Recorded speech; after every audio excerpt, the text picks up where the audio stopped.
Aqib. Rank the top 3 wide receivers in the NFL draft. I'll start at 3. I'm going to go Lemon at 3. Okay. Just super tough, you know what I'm saying? He's 5'11", play like he's 6'2". He going up catching balls, man. You love his run after the catch. They throw him screens.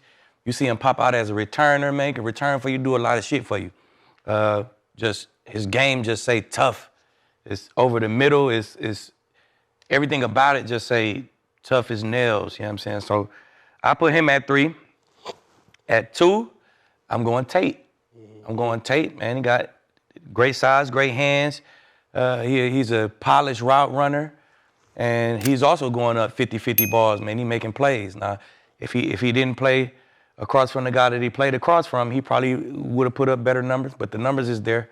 And I think he got great game speed. His 40 time was 4.5, whatever, but you see him on tape in the game, and he looked fast in the game. So I love his game speed. And the number 1 guy to me, man, it's Jordyn Tyson. It's the shiftiness, the releases, the routes, the rocker steps at the top of routes.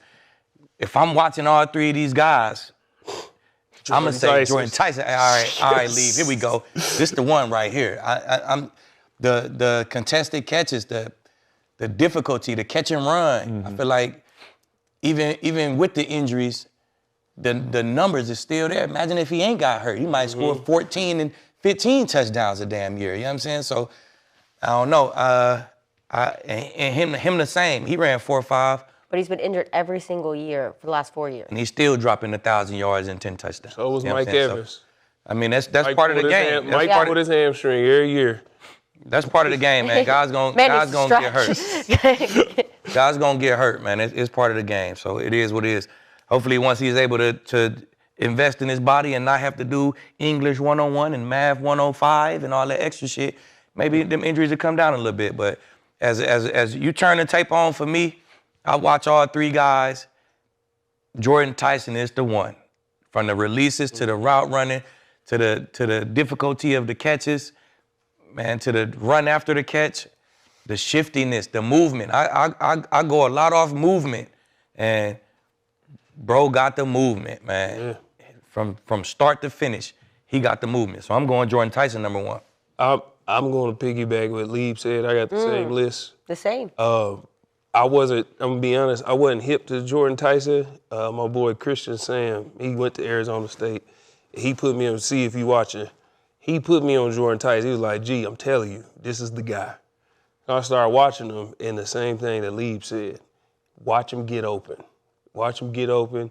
His shiftiness, his ability to like move the defense. You put one guy in front of him, it's gonna be, you know, like the little knick-knack injuries, whatever, but just like top to bottom, just skill set and just sheer talent. Jordyn Tyson is a guy. So my list is just like Lieb's.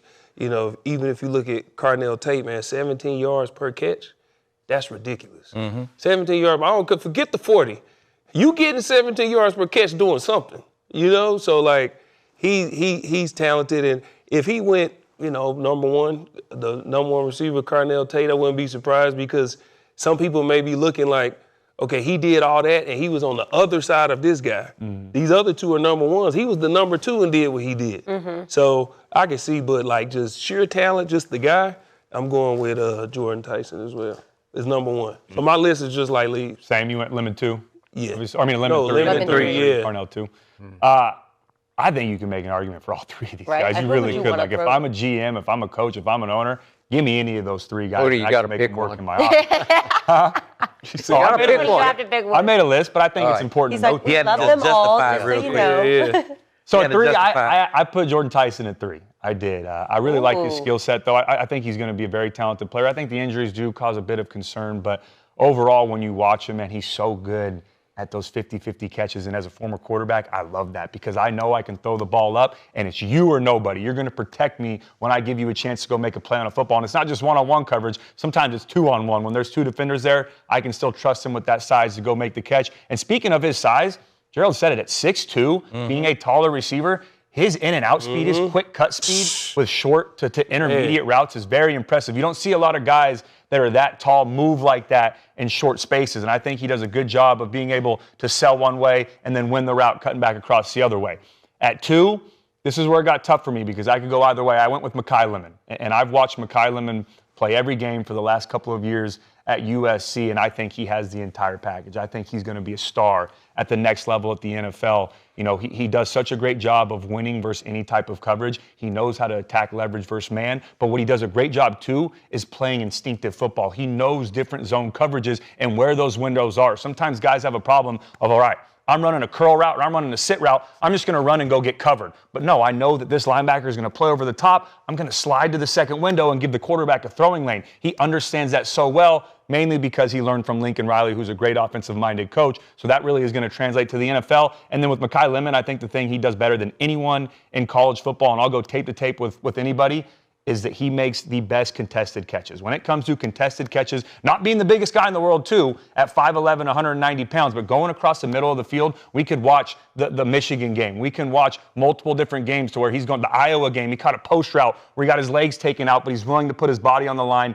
and make those catches. So I think that's what's going to separate him at the next level. And then at number 1, I went with Carnell Tate. I think he is slightly above everybody else in this draft class, and the thing that he does the best to me as a former quarterback as well is that he is a very friendly wide receiver, or a quarterback-friendly wide receiver, meaning that he knows how to come back to the football. I'm going to run an in cut, and if the DB's playing over the top, I'm going to get friendly and shorten it and shave it off a little bit and come back and help you. I'm also going to track the ball with the go route. If it's inside, outside, or underthrown, I can still go make a play on the football. He is just a big play waiting to happen. So, again, you can argue any way that you want with these 3 guys, but I think it'd go Tate, Lemon, and then Tyson.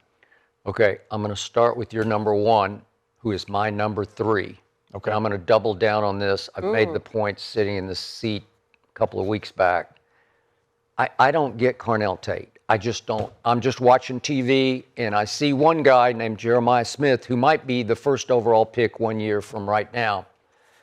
And Carnell Tate, to me, doesn't have elite speed, elite quickness, elite separation. I don't know. You put him opposite, you're making the point as a positive, I'm making it as a negative.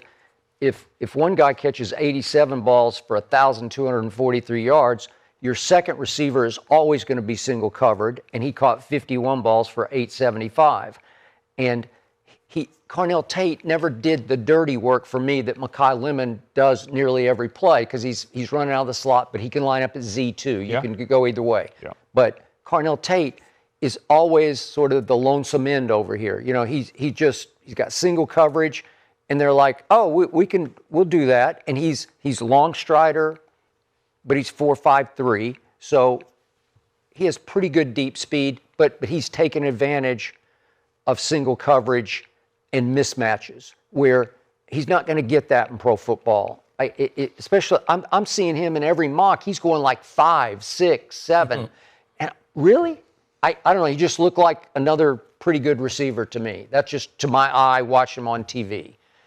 And then my second receiver is the guy you love, who's Jordyn Tyson. Both of you guys love him.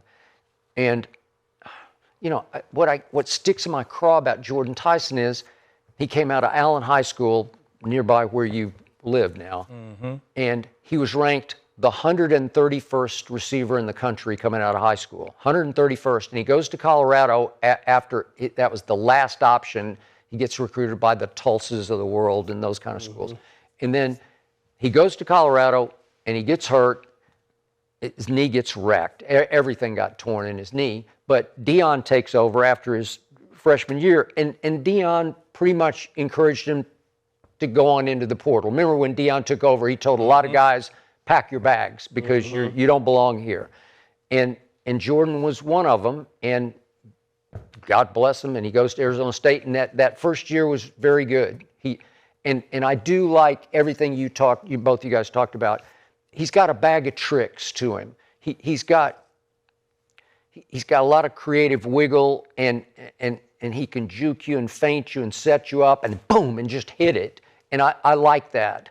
But he's not a blazer. He's not a burner. He's mid-speed guy who can get behind you and trick you, and he's going to be very good, but he's not going to be as good as Makai Lemon. As a productive pro receiver, as a flat-out baller, every time I turned on your games, I'd just say, that kid is unbelievable. It's everything's contested, and he's got like vice grip hands, and he's not the biggest kid, but he plays huge. Because any 50-50, he's just going to come down with it. He's going to fight for it. He's going to beat the DB to the football, and he's going to catch it. And don't let Sean McVay get a hold of him at 13, because he can do. You've talked about Cooper Kupp your year there. You're like, damn, you know, where this? He's got some of that in him. He's not as big as Cooper Kupp, who you said was way bigger than you thought that he was, played bigger. But this kid plays big, and he's electric underneath and tough, and just he's like the quarterback's best friend, because you just see him flash open, and you're just like, yeah, I'm going to go there because I know he's going to get the football, right? Even if I don't throw it perfectly, he's going to come away with the football. So he's going to be the most productive NFL receiver, and I just have him number one. And Aqib and I, thanks to you, have a bet about this. And you could be right, because Jordyn Tyson looks the part more, the NFL part. But if you really watch the tape, you say Makai Lemon is the baller. You say he's not a burner. You say he's not a burner, but I mean, that's why you look at Keenan Allen. Yeah. What makes him so good is his ability to be shifty, get open, shifty. move people out the way. Agreed. Devontae Adams, the same thing. Yeah. Like Cooper Kupp, these guys, they shifted whole defenses, and you put them on that line, and they get open, they get in the middle, they make one move, the defender going this way, they way over here. Yeah. You know what I'm saying? Like they just. And just being a burner, it's not everything. Yeah, and then you get that 50-50. Okay, but to Kenzie's point, it's every year is another injury, like another one and another one. Yeah. He broke 4 the collarbone. years, different injury. He had a terrible ankle injury, and then last year he just stayed hurt with the hamstrings and hadn't been able to do his off season much. He didn't run a 40. That's just bad diet, man. He probably still Taco Belling and In-N-Out Burger and that college diet, man. The injuries. He get that money. Going off. You turn that tape on. No, I got it. Who is the problem? Yeah. I don't watch Carnell Tate, and I see, all right, I'm gonna have to press him. I'm gonna have to inch on him. I don't watch Lemon tape and say, shit, he's just crazy on this line. Like, you put that tape on and you see Jordyn Tyson releases, like, you're gonna have a problem pressing him. Okay. You play off, you're gonna have a problem at the top of them routes. Like, his movement is just night and day from the other two guys, in my opinion. And if you put the ball with you and him right here, it's just different. Get that too. They movement is totally different. I'm so intrigued what's going to happen in the draft, just because this didn't help the argument at all. You guys all, I mean, except for you two, you're all on different pages. The chat is actually tied, pretty much exactly, which never happens, with Tyson and Carnell Tate. They don't have Makai Lemon. I feel like if Tyson didn't have the injuries, he would easily be the number one guy. You're probably right. Easily be the number one. That's fair. You know Like to your That's point, a fair take. Carnell Tate got some hate because he ran a 4.5 at the combine, right? But I see the same thing when I put the tape on of him, is that he's a smooth, efficient route runner. There's not a lot of wasted movements. And that's what I was talking about, him tracking the football in the air and making those contested catches. You don't have to put it in a perfect spot as a quarterback. Sayin this year had some underthrows, had some inside throws. I think he's a good quarterback and he's going to be talented in the future, but had some throws that were outside a little bit and maybe led him towards the defender. Tate would still make you right and go make those big time plays. And again, a very smooth route runner. All three of them got that 50-50 ball, though. Yeah. That's what but that was I know you guys gave me shit, but my initial point was body control, catch radius, contested catches, route running. Shit, we can go tape for tape with all three of them. You really could. You could say, this guy's tape, here's an example of that. Hands, but it's just one thing that separates them. Just look how they glide across that field. Yeah. Just look how they move, period. And Tyson is night and day, man. And you don't see that at the top of them routes from Lemon. It's more like a lot of over routes. Okay, I'm going to say it posts, again. Deion Sanders said no to Jordyn Tyson. That's because he said, man, hey, I'm telling y'all, Prime said, I'm pulling up with my own luggage. Yes. And it's a Louis bag. If you feel nervous, I got my guy. If you're nervous about it, hey, you might want to move around. I'm coming with 50 people. I know the guys who I can rely on, and they coming with me. And the guy he brought in, I say, is halfway decent. His name is Travis Hunter. So he was solid. He's okay. He was okay. I mean, I'm excited to see how this bet I know, but out. the guy you're describing, Deion should have said, thank you. But I mean, all he saw was 22 catches, 470 yards, 4 touchdowns before he fucked his knee up. So he ain't really get to see the full display of what he can do. You know what I'm saying?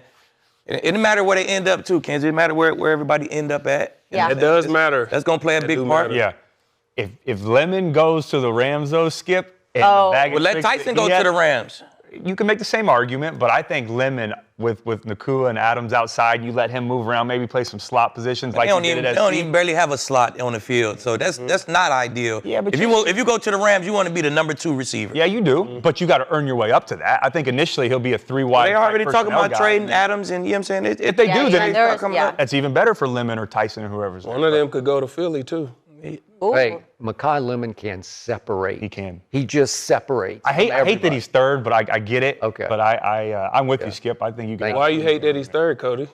Because I think he's an SC Because guy. he went to the SC. Yeah. That's Me why too. that's why you hate no Cody's a ASU little guy. biased. I mean, I'm biased. Yeah, I literally watched every snap that he played the last 2 years, and I think he could go tape for tape with anybody. Yeah, of course How you talented do. he All right, is, guys, but- I want to get one more debate in before we're out here. So this is going to be at the number 2 overall, okay? And I've heard different cases.